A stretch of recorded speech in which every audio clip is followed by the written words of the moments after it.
They invited me back to honor my work. The account executive behind their record-breaking quarter. Cameras flashed, champagne bubbled, and they thought I'd return to rebuild what they quietly stole from me. But I hadn't come back to stay. I came to make them cheer while I walked away with everything they thought they owned. In a world where silence is mistaken for surrender, this was my answer. Before I continue my story, if you've ever been sidelined, underestimated, or forced to smile through betrayal, this story is for you. They called my name like I was a returning champion. Vera Thompson, the account executive behind the campaign that took Sterling and Associates from regional firm to national powerhouse. The spotlights were blinding. The applause stretched uncomfortably long. Partners stood with their iPhones pointed at me. My former colleagues smiled like we were still family. I took the stage wearing the navy Armani suit I'd bought the day after they restructured me out. Their logo glowed behind me like a crown they'd placed back on my head. And they had no idea I'd already taken it off. They thought this was my comeback. What they didn't know is I was already gone. I hadn't been back in months. Not really. I'd been removed from client calls, excluded from partner meetings. My team, my original team, was quietly reassigned. My office hadn't changed, but everything else had. Still, when the whispers began, when a few industry publications started asking where I'd gone, why my name no longer appeared in case studies, they scrambled. Optics mattered again, and I mattered because I could fix the optics. So they called. Their managing partner said all the right things. Let's celebrate the foundation of our success. You helped build this firm. We'd love for you to represent us at the National Advertising Awards. I said yes with the same composure I used when I built the strategies they now butchered. I didn't argue. I didn't beg to be seen. I accepted with one condition. I'd write my own speech, unedited. They agreed without hesitation. Course they did. They assumed I'd use this moment to remind everyone I was still loyal. They assumed I'd be grateful for the chance to speak on their stage. But I wasn't here for gratitude. I wasn't here for them. I was here to deliver a message so subtle they wouldn't recognize it until it was too late. That's what happens when you let people think they've erased you. They stop watching you. They forget how you move. And in that blind spot you can do anything. So I stood there in silence just long enough to let the applause swell. I looked at them. At the team that cut me out, the creative director who stole my presentations, the partners who never noticed, and I smiled. Not because I was proud, but because I was free. I was never fired. That would have been too obvious, too traceable. Instead, they dimmed me slowly, like lowering the lights in a room they didn't want to admit was mine. Started with the meetings. First, I wasn't needed for Monday morning strategy sessions. Then the Thursday revenue calls. Then the client presentations I used to lead. My name stopped appearing on email chains. Campaigns I initiated became team efforts, handed off to junior executives who knew how to network at company happy hours but had no idea why our retention rate was industry-leading. I watched the language shift. We've decided to pivot in a new direction. Vera, let's loop you in after the executive review. It's just a bandwidth issue. But I wasn't overextended. I was being systematically removed, quietly, efficiently, by people who knew better than to confront me directly because they also knew I had built the client relationships that funded their Porsche payments. First, I tried to rationalize it. Maybe it was just post-merger growing pains. The acquisition of Hartwell Creative brought noise. New executives, outside consultants, people obsessed with redefining our brand identity, instead of understanding what made us successful. But then the new creative director arrived. Garrett Wellington. He didn't ask for history. He asked for headlines. On day 2, he sent a company-wide email. We're entering a bold new era of innovative, forward-thinking creative leadership. Translation. People like me, methodical, client-focused, results-driven, didn't fit the image he wanted to sell. He was all designer glasses, artisanal coffee, and sound bites crafted for Ed Week. I was the engine. He wanted a hood ornament. When Campaign magazine profiled our Riverside Bank campaign, I wasn't quoted. Garrett was. I wrote the strategy. He got the byline. I wasn't surprised. just disappointed at how predictably shallow it all was. The part they never understood was that I didn't crave recognition. I didn't chase corner offices. What mattered to me was building something sustainable. Relationships that could weather any storm, systems that delivered consistent results, trust that took years to earn and seconds to destroy. But what they were building now wasn't a company. It was a stage. And I wasn't cast in their next production. Still, I stayed quietly. I kept showing up, documenting everything. Not because I didn't see what they were doing, but because I wanted to understand how far they were willing to go to erase me while using everything I'd built. That's when the restructuring memo dropped. 3 departments consolidated under a new vice president who'd been there less than 6 weeks. My org chart disappeared. My direct reports were moved, for efficiency. The team I'd mentored now took direction from someone who once asked me what CLV meant in our quarterly review. I laughed in my Honda Accord for 5 minutes after that meeting. Not because it was funny, because it was insane. They had taken my house, repainted the walls, and were trying to convince everyone they'd built it from scratch. And the saddest part, some of them believed it. Or wanted to. It was easier that way, less threatening. But underneath all the corporate theater, they knew the truth. They just hoped I wouldn't make them say it. It came on a Wednesday afternoon, the kind of afternoon where your invisibility has become part of the office furniture. I was at my desk, technically, but no one looked at me anymore. The colleagues who used to brainstorm campaign ideas over Starbucks runs now forwarded those same ideas to people 3 floors up. I was a relic. Still breathing, still present, but apparently obsolete. That's when my phone buzzed. It was Amanda from communications. Her voice was bright, brittle, and slightly desperate. "Hey Vera. Amazing news. We've been selected to keynote the National Advertising Awards next month. It's an incredible spotlight, and we thought, what better representative for our legacy and vision than you?" I let the silence hang. She filled it naturally. "You know, full circle moment. Since you architected our award-winning campaigns, it just makes perfect sense.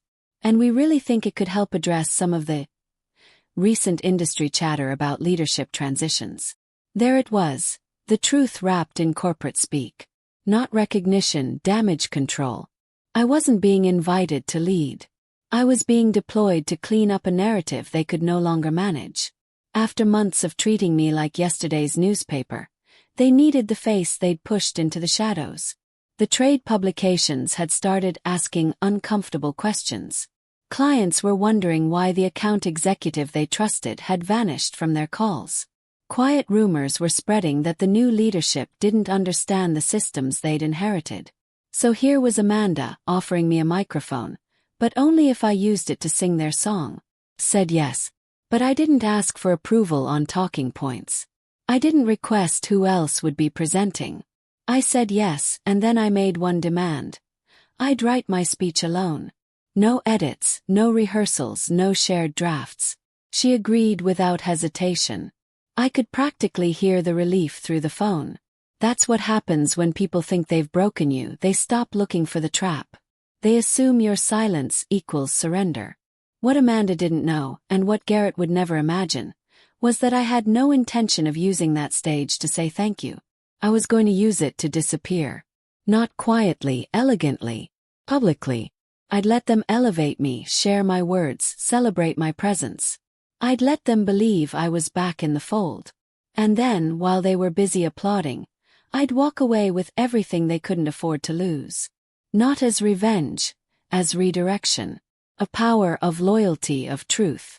They were offering me a spotlight. I was going to turn it into a mirror, letting them see exactly what they'd thrown away. Let the industry remember who I was. Not when I was silenced, but when I chose to speak again. On my terms. One final time. The Hyatt Regency Ballroom was staged like a corporate coronation. The Hyatt Regency Ballroom was staged like a corporate coronation. Black velvet draping, branded banners, uplighting in Sterling and Associates signature colors. Deep blue and silver. The chairs were arranged with military precision. Center stage held a crystal podium with soft-lit panels beneath, glowing with our logo, or rather their logo. The one I'd helped redesign 4 years ago, now trademarked and monetized without my signature anywhere near the paperwork.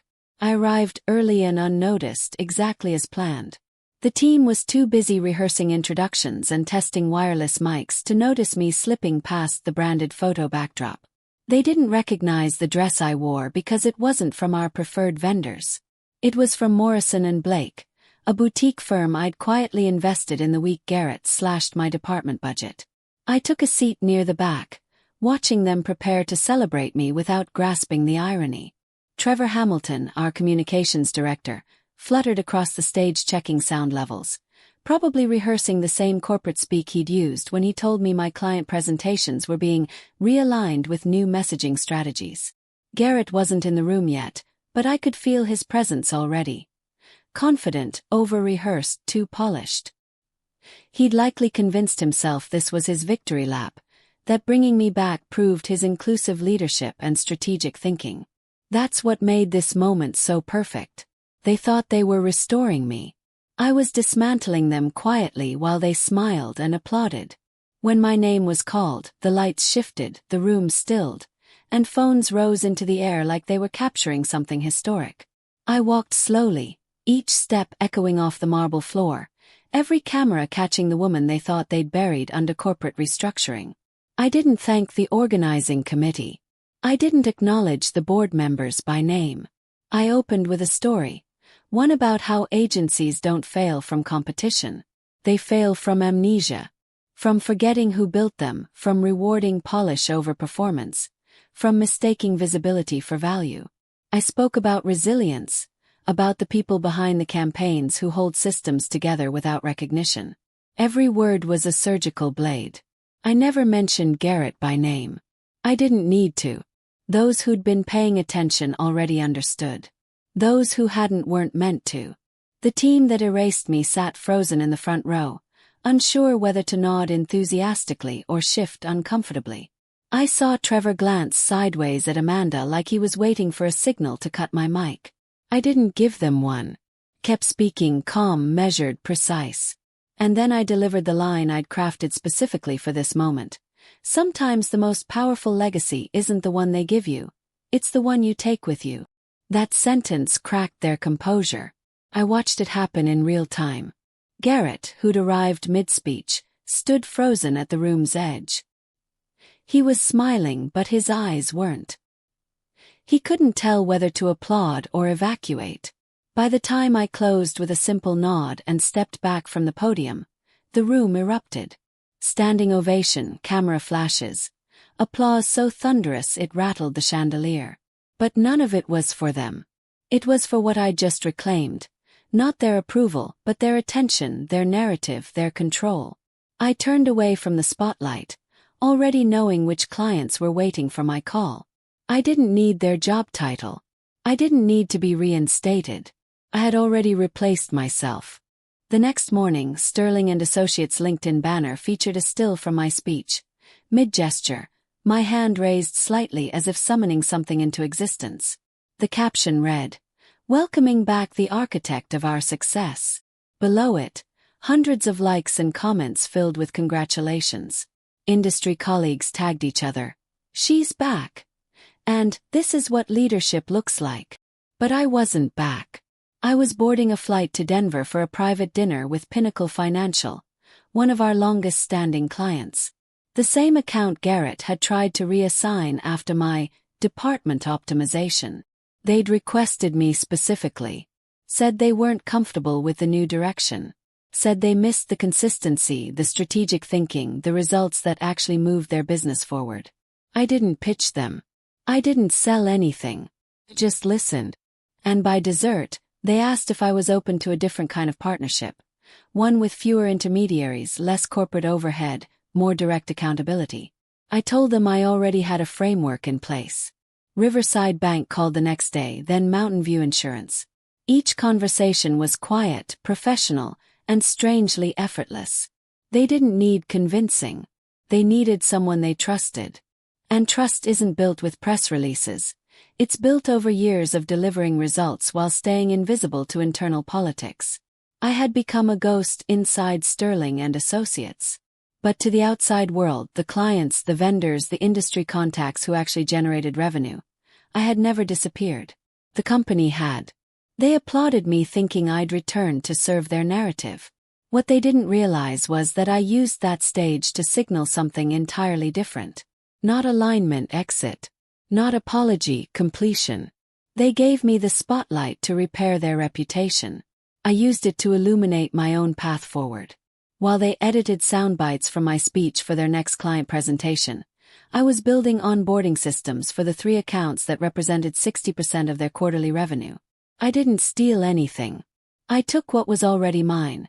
Relationships built over years of late nights, crisis management, and consistent results. They thought they owned these connections because they appeared on their client roster. But business relationships aren't owned. They're earned, maintained, and transferred based on trust. And trust, it turns out, has a very long memory and a very short patience for corporate games. They thought they'd orchestrated my comeback. What they actually did was hand me the perfect cover story. One that let me walk out the front door with their foundation while they were still toasting their strategic brilliance. They assumed I was grateful. I was strategic. They thought I was the feel-good story. I was the exit plan. And while they replayed highlight reels of a woman they believed had returned to the fold, I was already building something that would never need their permission to exist. The applause hadn't followed me out of the building, but that was fine. Public praise fills a room but never crosses the threshold into real life. Outside, the air was sharper, quieter, and infinitely more honest. The applause didn't follow me out of the building. That's the thing about corporate theater. It fills a ballroom but never crosses the threshold into reality. Outside, the Denver air was thinner, colder, and far more honest. I didn't linger for photographs or networking cocktails. While the Sterling and Associates team gathered inside for champagne toasts to my triumphant return, I slipped into a waiting Uber.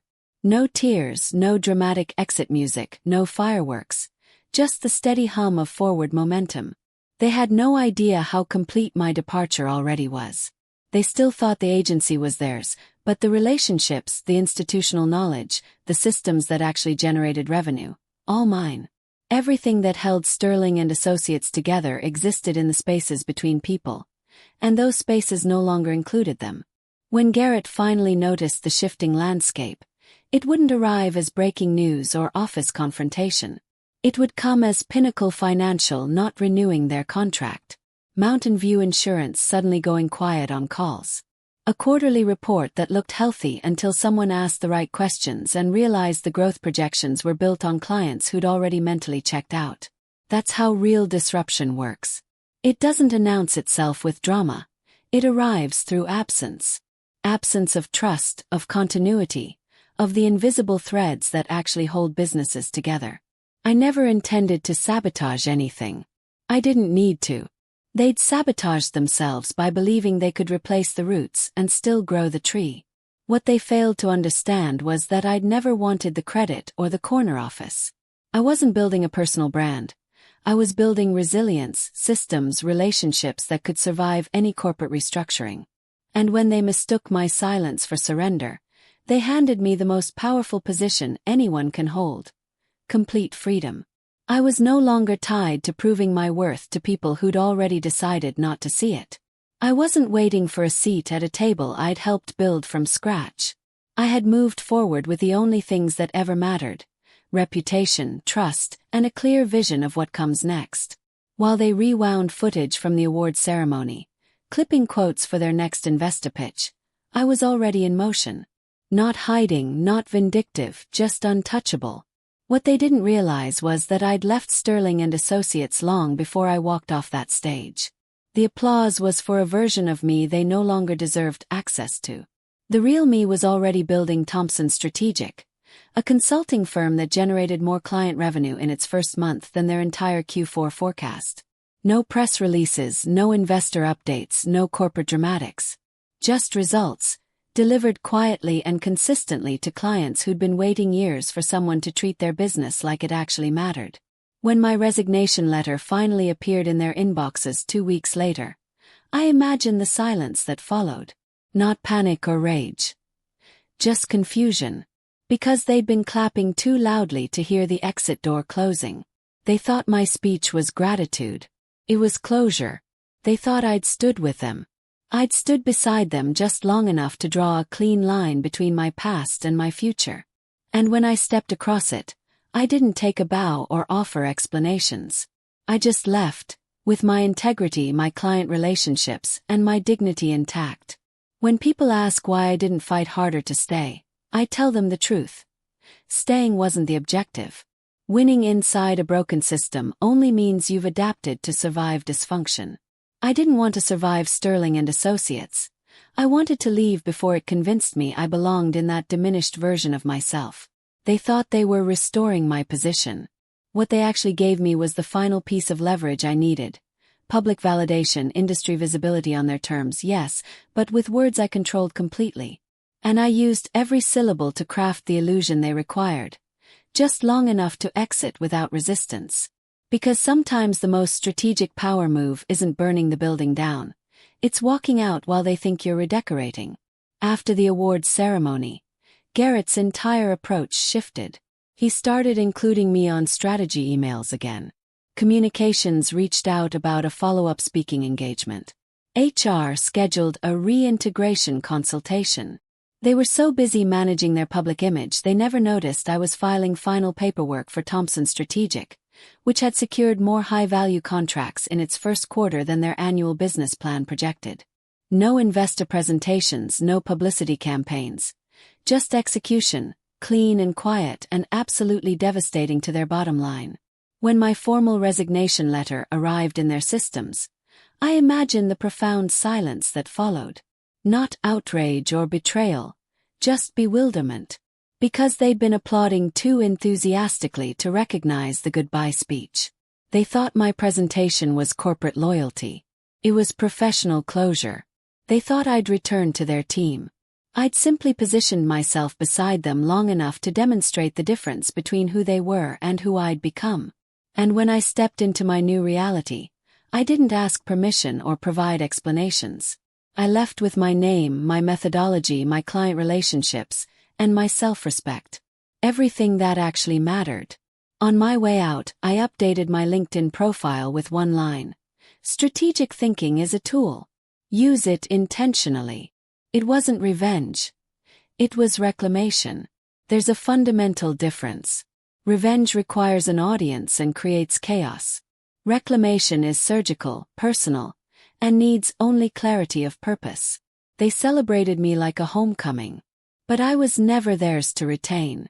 I was a chapter they tried to rewrite without understanding I still held the pen. If you're reading this and you've been overlooked, sidelined, or forced to choose between staying invisible or demanding recognition, understand there's a third path. You don't need to burn bridges or create scenes. Sometimes the most powerful move is the quietest one, the exit no one anticipates.